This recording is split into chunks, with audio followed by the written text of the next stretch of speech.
Vous vous souvenez de la scène de Matrix où Neo libère toute sa puissance, et le monde qui l'entoure se révèle comme des lignes de code fonctionnant dans toutes les directions?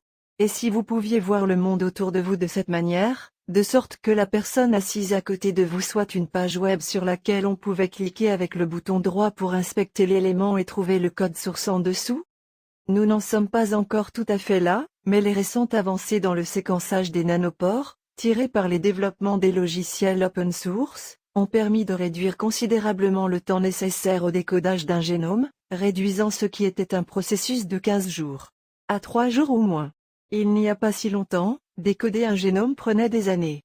Pour comprendre le code derrière ces nouvelles techniques, qui ont été surnommées Uncold, nous avons discuté avec le professeur Michael Schatz, professeur associé distingué Bloomberg d'informatique et de biologie à Johns Hopkins. Commençons par un séquenceur nanopore. L'idée est née il y a environ 30 ans, et la légende veut que le premier diagramme ait été dessiné sur une serviette, explique Schatz.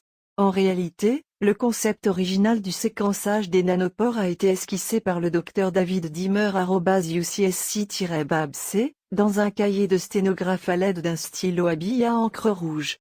Imaginez un trou si petit qu'un seul brin d'ADN peut passer à la fois. Poussez votre matériel génétique à travers ce pore, et les A, TS, GS et CS qui composent un génome humain seront révélés en séquence. Alors, comment différencier les 4 éléments constitutifs de l'ADN? Cela prend les mesures les plus exquises que vous puissiez imaginer, mesurant les changements de courant associés à différents morceaux d'ADN, explique-t-il. Cela se produit au niveau des picoamplis, 1/1000 de mesure d'ampli, et nous pouvons obtenir ces lectures en temps réel. Il y a 5 ans, le matériel nécessaire à ces travaux aurait été limité à de sérieuses installations de recherche. Aujourd'hui, pour environ $1000, vous pouvez acheter un séquenceur nanopore en tant que périphérique qui se connecte à n'importe quel ordinateur via USB. Le séquençage produit des données électriques très bruyantes, mais Schatz et son équipe ont développé une logique floue inspirée d'un modèle de Markov pour décoder chaque protéine en temps quasi réel. Je veux dire, c'est essentiellement hors de Star Trek, non? Dit Schatz avec enthousiasme. Les nucléotides traversent ce minuscule trou et nous mesurons le courant 4000 fois par seconde. Le logiciel décode la séquence en temps réel afin qu'elle puisse être mise en correspondance avec différents marqueurs génétiques. Ainsi, par exemple, vous pouvez déterminer s'il s'agit probablement d'une bactérie pathogène ou d'un gène associé au cancer. Plus important encore, vous pouvez ignorer les fragments qui ne sont pas utiles pour le moment. Chaque bit d'ADN passant par ce petit trou est une molécule chargée.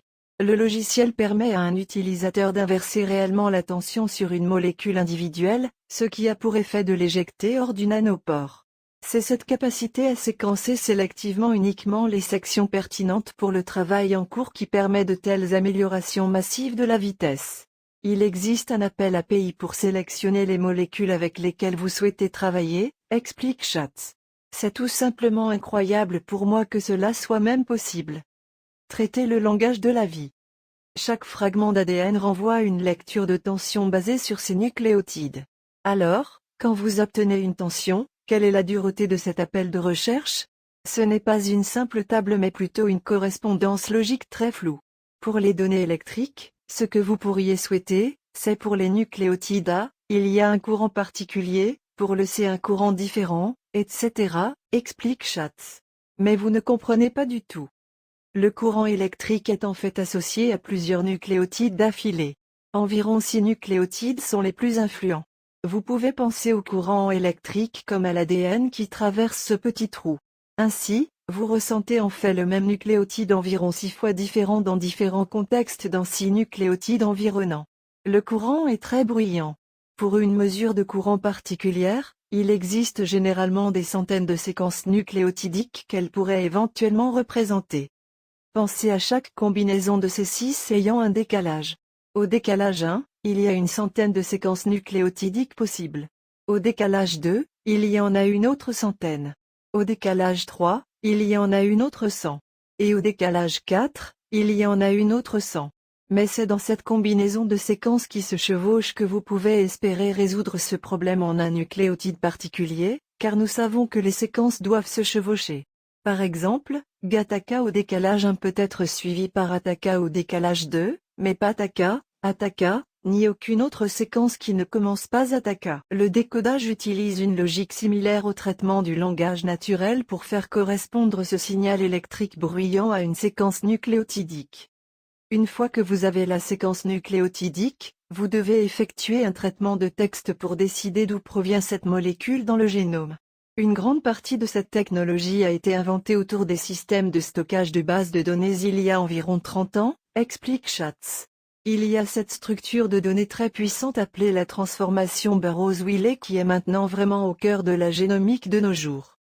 Le séquenceur nanopore est incroyablement bon marché par rapport aux outils de laboratoire d'il y a quelques années. Mais cela nécessite une cartouche à usage unique, appelée cellule à écoulement, pour séquencer les molécules d'ADN, et le coût de celle-ci peut s'additionner rapidement lorsque vous essayez d'examiner de grandes séquences.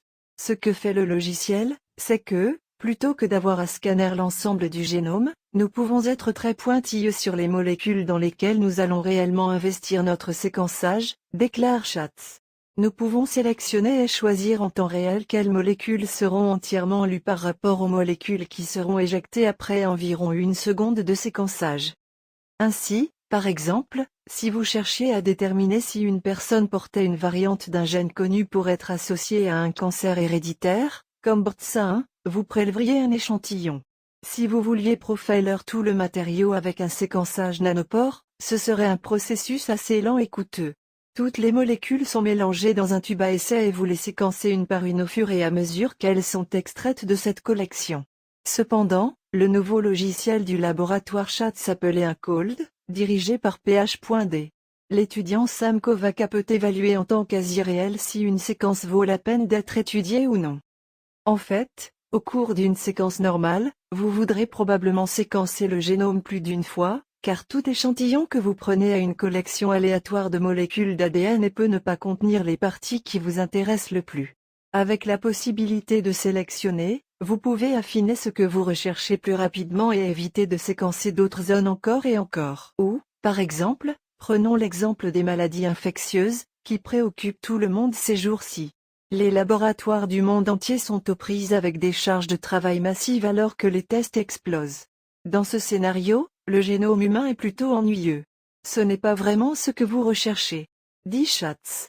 Avec un COLD, le nanopore éjecterait tout ce qui est évidemment humain. Tout ce qui ne correspond pas au génome humain, nous y retournerons et nous essaierons de nous y accrocher afin de pouvoir faire une analyse en temps réel de ce que c'est. Open sourcing de notre code source. Lorsque Schatz est entré pour la première fois dans le monde de la génomique, l'industrie avait une assez mauvaise réputation d'être fermée et propriétaire. Au tout début, il y avait un effort pour faire beaucoup de brevets de gènes. Il y a eu quelques cas très médiatisés concernant les gènes associés au cancer du sein. Il y a eu des efforts pour breveter ces séquences et facturer des sommes extraordinaires pour faire ce qui est maintenant une analyse très basique. Heureusement, dit Schatz, cette tendance s'est améliorée ces dernières années. Il y a eu plusieurs vagues de technologie au cours des 2 dernières années, il y a donc un réel sentiment d'urgence. Même si tous ces séquenceurs écrivent simplement les séquences nucléotidiques, chaque plateforme a des propriétés et des caractéristiques différentes et des erreurs qui lui sont associées.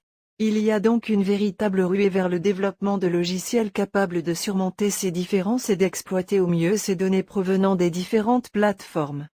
Pourquoi ne pas faire du logiciel un produit propriétaire? Eh bien, la vitesse compte.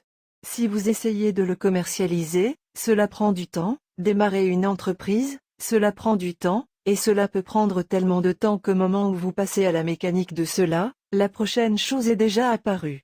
Il y a une telle course là-bas qu'il est difficile de commercialiser quoi que ce soit à long terme. Le climat actuel est beaucoup plus sain et plus heureux pour des universitaires comme Schatz, qui prévoit de continuer à ouvrir l'approvisionnement des logiciels créés par son laboratoire.